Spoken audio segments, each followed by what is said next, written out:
Now, for more than a year, Gatoto Community Primary School in Mukuru kwa Ruben, Nairobi, has been at the center of a dispute over ownership and management involving a local non-profit organization and the government.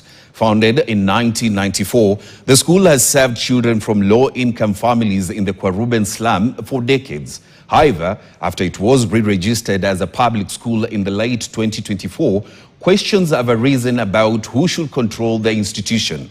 Tonight, our reporter Wanjiku Wanjiru takes you inside the battle over ownership, the court's position, and the impact on the learners and the wider community. Gatoto Community Primary School is located on a 1.2-acre piece of land in Mukuru kwa Ruben, Nairobi. For decades, it has been a key learning center for children from the surrounding informal settlement. But since the end of 2024, the school has been at the center of a dispute involving the government and the Gatoto Integrated Development Program, GIDP. But towards the end of 2024, the calm that had defined Gatoto for decades was broken. On January 6, 2025, as learners returned to school from the December holidays, operations were disrupted after a standoff broke out between the school's management and government officials. Local leaders unveiled a new head teacher, deputy, and teachers deployed from the Teachers Service Commission, TSC. The school's board says the changes were made without formal notice or official communication. After making our way in to the school, we found that so many things had happened. The gate had been painted and written there, Ministry of Education, State Department. This train did not ease with the new year. On January 2nd, 2026, a staff meeting was interrupted after a group of men allegedly forced their way into the school compound.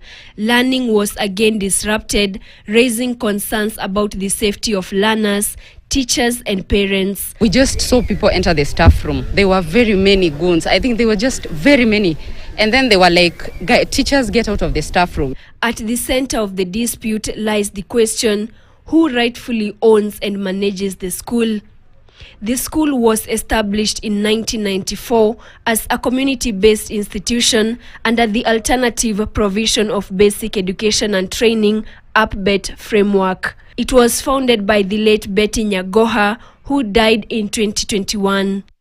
Basic Education Act of 2013 draws a clear line between two types of schools in the country: public, which are founded and run by the government, and private schools managed by individuals or organizations. Gatoto was registered and operated as a private, non-profit community school. Management structure includes the school administration. We have the board of management. GIDP says the school has been funded through the organization, donations, and parents' contributions. Over the years, it has managed the school's operations, facilities, and staffing. Some parents now say services have changed since the government took over. Mfukuzo imekuwa ni mandatory. Hapa na pale kila siku kwa hapa nje, school fees, mara tumetumwa hiki ikile. Wajaribu kuangalia watoto saa hii wenye Madam Bethy aliweka kwa community wakuwe sponsored. Saa hii hasa kuna mwenye anashughulika. Mimi mwenyewe nilichukua jukumu nikaenda huko. Nikaenda kuona wao watoto ukweli wanasoma hiyo remedio. Nikapata kuna wenye hawajalipa wamewekwa hapo nje na wengine wanasoma. GIDP claims that in September 2024, local leaders, education officials, and a former board chair re-registered the school as a public institution. Part of the board members of this school, of our school Gatoto, went behind our back, okay, and re-registered the school as a public institution. On the other hand, Embakasi South Member of Parliament Julius Musili Mawadhe maintains that the government's actions are lawful. Shule imekuwa ya community, anakuwa na take over. ni just re-registration baada ya kujua tulipogundua wezi wameregister shule vibaya. Ati kwa sababu waliiba 14 years ago na wakaendelea kunufaika na mali ya wizi for 14 years, kwa hivyo nasali kuwa yao. Tulipojulia hapo ndio tunarecover. Court documents show that the land where the school sits is registered in the name of the permanent secretary treasury. The government argues this makes the land a public property. However, it is revealed that the title is held in trust for the school's benefit with no personal or direct government ownership interest. Hicho kiwanja ni cha ambacho kimesajiliwa ama registered and the title iko kwa jina ya treasury. Hii ni public land. A trust means that I give you the land is registered in your name, but you don't have the beneficial ownership, in that you're just the person holding the title, but you don't have any beneficial or utilization rights to that parcel of land. So as it stands, the parcel of land is currently registered under the name of the PS Treasury, but he does not have any beneficial rights to that effect. The case was filed in court in December 2024. On June 12, 2025, Justice Bahati Mwamuye ruled that Gatoto Community Primary School is a non-profit, community-based upbet institution within the meaning of Basic Education Act.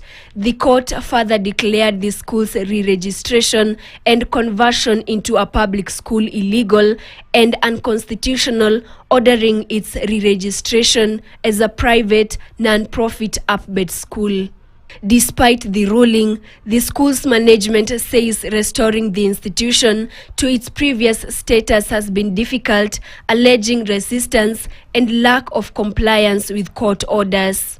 The government has took over the school and is consistently, barring the former board of management from accessing the school and running the school as it is supposed to be. The court has issued orders to one of the respondents to provide assistance. When we tried to get assistance, it was very difficult on our part. We have been trying to engage the court till date, and also the parties and also the police, but we have been very unsuccessful. As the dispute continues, questions remain. Is this a case of land grabbing, as the school's management claims, or an effort by the government to reclaim public land? With a court ruling already issued, attention now turns to its enforcement. Meanwhile, the education of more than 1,000 learners, many from vulnerable families, remains uncertain. Wanjiku Wanjiru, KTN, Nairobi. Ahead in this bulletin on Facebook.